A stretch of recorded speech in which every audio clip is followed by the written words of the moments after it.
The Pfaff Ambition 1.0 sewing machine does need regular cleanings as you sew. So some of the linty fabrics that are going to gather up underneath this throat plate are fabrics such as flannels, even cottons, battings, fleeces. Those are fabrics that just tend to molt. So I'm going to teach you how to properly clean this machine. And then how often should we do it? You're really going to find that after about 3 full bobbins, your machine is going to start to sound a little bit, maybe not as smooth as it used to.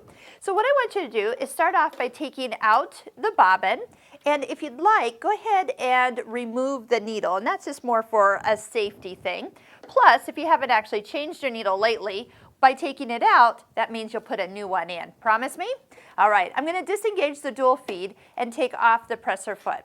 Next, you'll probably want to bring out your brush or Q-tips or something to help kind of clean this area out. Remember, this brush is also a seam ripper, so you do have a seam ripper on one end and a brush on the other. While I'm loosening these screws, the first time you loosen them, they're probably going to be really, really tight, so just make sure you kind of get them started there. And then once they're started, you can almost take your fingers and just give them a little spin. And then lift out the throat plate, and this whole piece comes out. And then we only have one more thing to take out, and that's the bobbin case.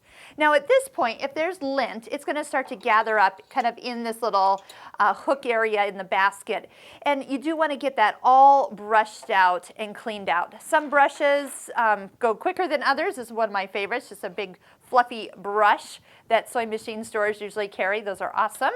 But one thing you don't want to do is use canned air. Blowing things further into this machine is a no-no. So just get as much out as possible, some tweezers if there's some threads that are a little hard to reach. And now for putting it all back together. Oh, by the way, we don't do any oiling on this machine.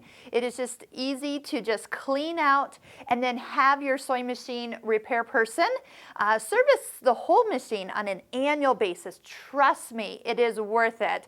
The machine just lasts longer, it runs smoother, you don't have those little hiccups after a couple years of not servicing, then you have bigger hiccups. But if you do this on a regular basis after using up anywhere from 3 to 5 bobbins, your machine is going to treat you well. So putting it all back together, first look for this little kind of pointy end. We're going to put that kind of facing towards the back of the machine.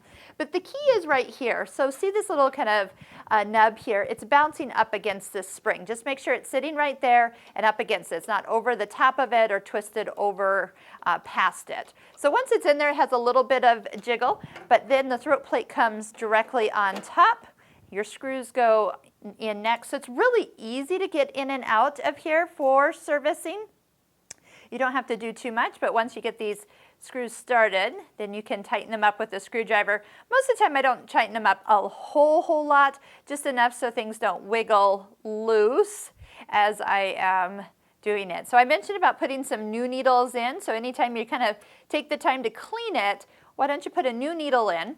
And my little tip is to put the needle in last. We're going to put the bobbin in, the foot back on, and then the needle after the presser foot is on. And that way you kind of know where that needle needs to drop down and then lift straight up.